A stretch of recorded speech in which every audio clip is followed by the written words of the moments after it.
Someone in your group just stopped breathing.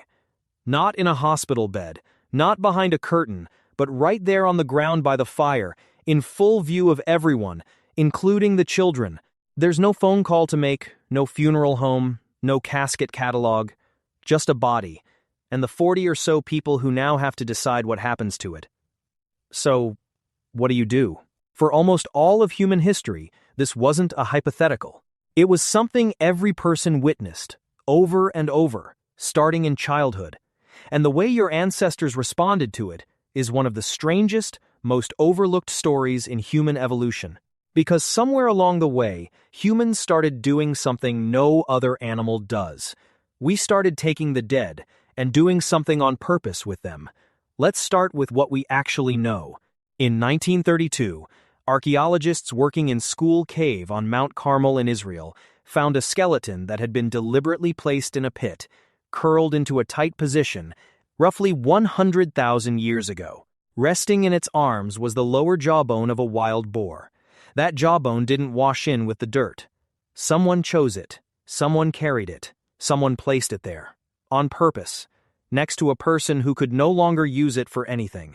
That's the oldest widely accepted deliberate burial we've found, and it already comes with a gift attached. Now jump forward to Australia, roughly 40,000 years ago. At a place called Lake Mungo, archaeologists found the cremated remains of a person, burned at high heat, then crushed and buried in a pit, with red ochre sprinkled over the bones afterward. This is the oldest known cremation on the planet. You don't accidentally cremate someone. You build a fire hot enough to do it, wait, then go through the ashes by hand, collecting fragments of someone you knew, and carry ochre to the site to scatter over what's left. Every step is a decision. Now jump forward again, about 6,000 years, to Sungir in Russia.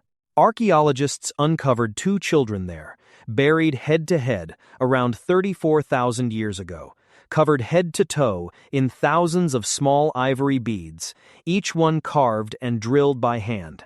Lying alongside each child was a spear, over 2 meters long, carved from a single straightened mammoth tusk, something incredibly difficult to do without snapping it even with modern tools. Someone spent enormous effort making something that would never be used to hunt anything. It went straight into the ground.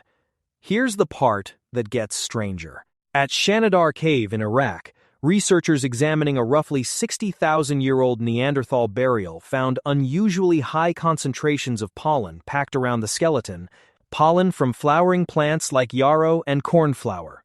Some researchers argued this meant the body had been laid on a bed of flowers. Other scientists pushed back hard, pointing out that burrowing rodents in the area are known to stash seeds and flowers underground and may have contaminated the site long after burial. The debate isn't settled, but even the skeptics agree on the bigger picture. This individual, who had a withered arm and clear signs of disability, had been deliberately buried by people who didn't have to bother. So what did this actually look like, day to day, inside a group of 40 or 50 people? When someone died, the first thing that happened wasn't logistics, it was noise. Anthropologists studying hunter-gatherer groups have documented intense, loud, collective mourning, wailing that could go on for hours, sometimes for days, involving the entire camp, not just close relatives. Grief wasn't private, it was a group event, performed out loud, because everyone in that group had just lost something too. In some documented cultures, mourning went further than sound. People cut their hair short, scarred their own skin, or in a few recorded cases, removed part of a finger, a permanent mark that said, out loud, for the rest of their life, someone I loved is gone. Fewer people meant fewer hands for hunting, fewer storytellers, fewer eyes watching for danger.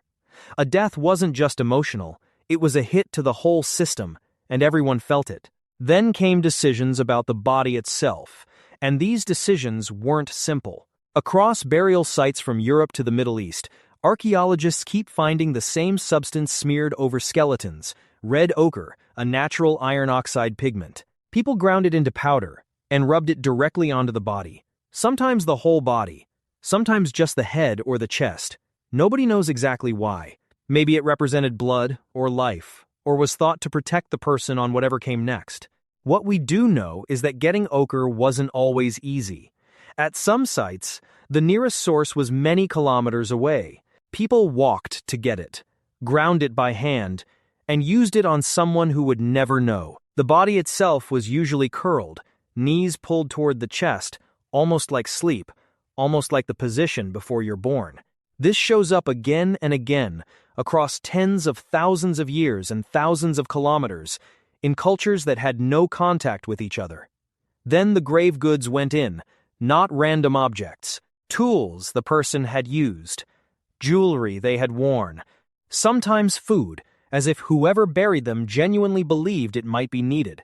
Then there was the question of what to do with everything else the person left behind. Belongings were often buried with them, destroyed, or redistributed, but rarely just kept and used like nothing happened. Some groups avoided saying the person's name afterward, or abandoned the spot where someone died and never camped there again. And then there's the dog. At a site called Bonn Oberkassel in Germany, around 14,000 years old, archaeologists found 2 humans buried together with a dog, one of the earliest confirmed domestic dogs ever discovered. That dog had been sick. Studies of its teeth show it had survived a serious illness for weeks, an illness that should have killed it quickly without help. Someone fed it, kept it warm, and nursed it through that sickness, only for it to die anyway and get buried alongside 2 people, treated, in death, like part of the family. Some burials went even further into the strange. At Hilazon Tachtit Cave in Israel, archaeologists found a roughly 12,000-year-old grave of an older woman, arranged with more than 50 tortoise shells, the pelvis of a leopard, the wingtip of a golden eagle, the tail of a wild cow, and a human foot that wasn't hers, then covered with large stones someone had to deliberately drag into place. Researchers think this may have been the burial of a shaman, someone whose role required an entirely different process in death. It didn't stop with burial. Thousands of years later, at Çatalhöyük in Turkey, around 9,000 years old, people buried their dead under the floors of their own homes.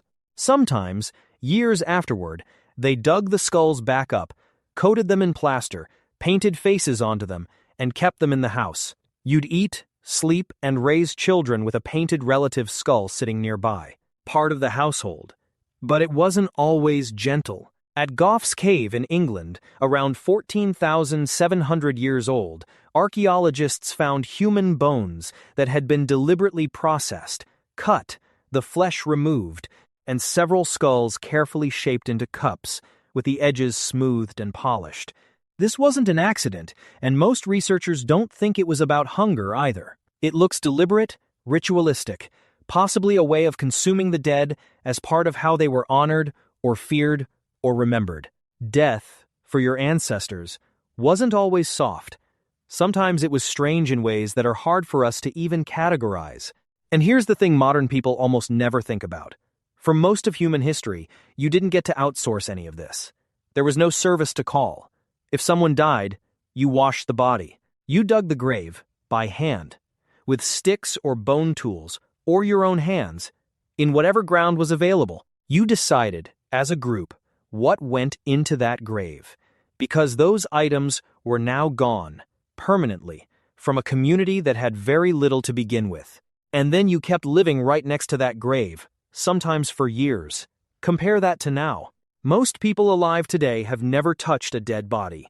Death happens in hospitals, behind walls, handled by professionals we pay specifically, so we don't have to deal with it ourselves. The body disappears, and reappears days later, dressed, arranged, presentable, and we sit in rows of chairs and watch from a distance. The whole process is designed to keep death at arm's length, tucked behind doors most people never open. For nearly the entire span of human existence, that distance didn't exist. The person who died was right there, the whole time, and so was everyone who loved them, and so often was their skull. Maybe that's why your ancestors put so much into it. Not because they understood death any better than we do. Nobody does. But because the body stayed right there, in the middle of everything, they built something around it. Ochre. beads, mammoth ivory spears, painted skulls on a shelf, 50 tortoise shells stacked over an old woman, a sick dog curled up next to its owners forever. Not to explain death, just to make sure it didn't pass in silence.